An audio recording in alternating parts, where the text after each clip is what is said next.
ಶುಭೋದಯ, ನಮಸ್ಕಾರ, welcome to Yoyo Kannada. ಬನ್ನೀಗ ನೋಡೋಣ ಕರುನಾಡಿನ ಪ್ರಮುಖ 5 ಬ್ರೇಕಿಂಗ್ ನ್ಯೂಸ್ಗಳು.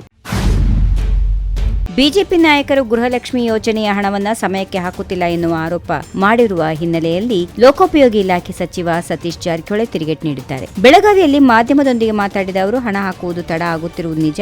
3 ತಿಂಗಳಿಗೊಮ್ಮೆ ಹಣ ನೀಡಲಾಗುತ್ತಿದೆ. ಆದರೆ ಪ್ರತಿಪಕ್ಷಗಳು ಗೆರೆ ಹೊಡೆದಂಗೆ ತಿಂಗಳ ಕೊನೆಯ ದಿನದ ಸಂಜೆ 5 ಗಂಟೆಗೆ ಹಣ ಹಾಕಬೇಕು ಅನ್ನೋರು ಇದನ್ನ ದೊಡ್ಡ ಆರೋಪವೆಂದು ಬಿಂಬಿಸುತ್ತಿದ್ದಾರೆ ಎಂದು ಅವರು ವ್ಯಂಗ್ಯವಾಡಿದ್ದಾರೆ. ಆಲಮಟ್ಟಿ ಆನೆಕಟ್ಟು ಎತ್ತರಕ್ಕೆ ಸಂಬಂಧಪಟ್ಟಂತೆ ಇವರಿಗೂ ಯಾವುದೇ ಆಕ್ಷೇಪ ವ್ಯಕ್ತಪಡಿಸದೇ ಇದ್ದ ಮಹಾರಾಷ್ಟ್ರ ಸರ್ಕಾರ ಇದೀಗ ಖ್ಯಾತೆ ತೆಗೆದಿದೆ ಎಂದು ಉಪಮುಖ್ಯಮಂತ್ರಿ ಹಾಗೂ ಜಲಸಂಪನ್ಮೂಲ ಸಚಿವ ಡಿಕೆ ಶಿವಕುಮಾರ್ ಆಕ್ಷೇಪಿಸಿದ್ದಾರೆ. ಮೇ 9ರಂದು ಮಹಾರಾಷ್ಟ್ರದ ಮುಖ್ಯಮಂತ್ರಿ ದೇವೇಂದ್ರ ಫಡ್ನವೀಸ್ ನಮ್ಮ ಮುಖ್ಯಮಂತ್ರಿ ಸಿದ್ದರಾಮಯ್ಯನವರಿಗೆ ಪತ್ರ ಬರೆದು ಆಲಮಟ್ಟಿ ಆಣೆಕಟ್ಟು ಎತ್ತರವನ್ನ 519 ಮೀಟರ್ನಿಂದ 524.60 ಮೀಟರ್ಗೆ ಹೆಚ್ಚಿಸುವುದರಿಂದ ಮಹಾರಾಷ್ಟ್ರದಲ್ಲಿ ನೆರೆ ಪರಿಸ್ಥಿತಿ ಉಂಟಾಗುತ್ತದೆ, ಸಾಂಗ್ಲಿ ಕೊಲ್ಲಾಪುರಕ್ಕೆ ತೊಂದರೆಯಾಗುತ್ತದೆ ಎಂದು ಆಕ್ಷೇಪಿಸಿದ್ದು, ಆಲಮಟ್ಟಿ ಆಣೆಕಟ್ಟು ಎತ್ತರ ಕಾಮಗಾರಿ ಪ್ರಕ್ರಿಯೆ ನಿಲ್ಲಿಸುವಂತೆ ಒತ್ತಾಯಿಸಿದ್ದಾರೆ. ಇದು ಅಚ್ಚರಿ ಮತ್ತು ಆಘಾತದ ವಿಚಾರ ಎಂದು ಅವರು ಹೇಳಿದ್ದಾರೆ.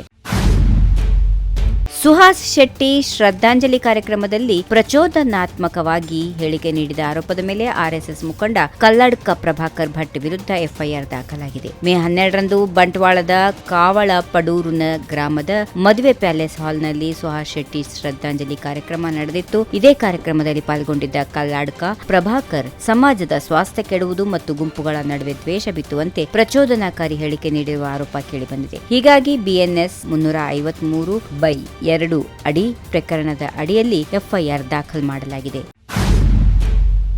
ಮಹದಾಯಿ ವಿಚಾರವಾಗಿ ಎಲ್ಲಾ ಕ್ಲಿಯರೆನ್ಸ್ ನಾವು ಮಾಡಿಸಿದ್ದೇವೆ. ಬೇರೆ ಯಾರ ಕಾಲದಲ್ಲೂ ಯೋಚನೆಗಾಗಿ 1 ಪೈಸಾ ಕೆಲಸ ಆಗಿಲ್ಲ ಎಂದು ಕೇಂದ್ರ ಸಚಿವ ಪ್ರಹ್ಲಾದ್ ಜೋಶಿ ಟೀಕಿಸಿದ್ದಾರೆ. ಭಾಷಣ ಮಾಡೋರು ಮಾಡಲಿ, ಅದಕ್ಕೆ ನನ್ನ ತಕರಾರಿಲ್ಲ. ಹಿಂದೆ ಮನಮೋಹನ್ ಸಿಂಗ್, ಸೋನಿಯಾ ಅವರ ಸರ್ಕಾರ ಇದ್ದಾಗ ಅದನ್ನ ಟ್ರಿಬ್ಯುನಲ್ಗೆ ಕೊಡಲಾಗಿತ್ತು. ಆಗ ನಾವು ಅದನ್ನ ಬೇಡ ಎಂದಿದ್ದೆವು. ಟ್ರಿಬ್ಯುನಲ್ಗೆ ಕೊಡುವುದಾದರೆ ಅದನ್ನ ಕುಡಿಯುವ ನೀರನ್ನು ಹೊರತುಪಡಿಸಿ ಕೊಡಿ ಎಂದಿದ್ದೆವು. ಆದರೂ ಅವರು ಎಲ್ಲವನ್ನ ಸೇರಿಸಿ ಟ್ರಿಬ್ಯುನಲ್ಗೆ ಕೊಟ್ಟರು ಎಂದು ಹೇಳಿದರು.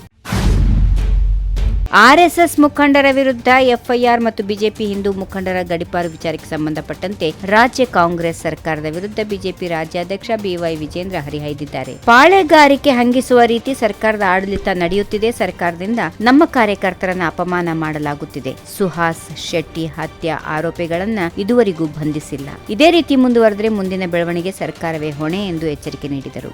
If you like this video, ಬೇಗ ಲೈಕ್ ಮಾಡಿ, ಕಾಮೆಂಟ್ ಮಾಡಿ, ಶೇರ್ ಮಾಡಿ ಹಾಗೂ ಯೋಯೋ ಟಿವಿ ಕನ್ನಡವನ್ನು ಸಬ್ಸ್ಕ್ರೈಬ್ ಮಾಡಿ.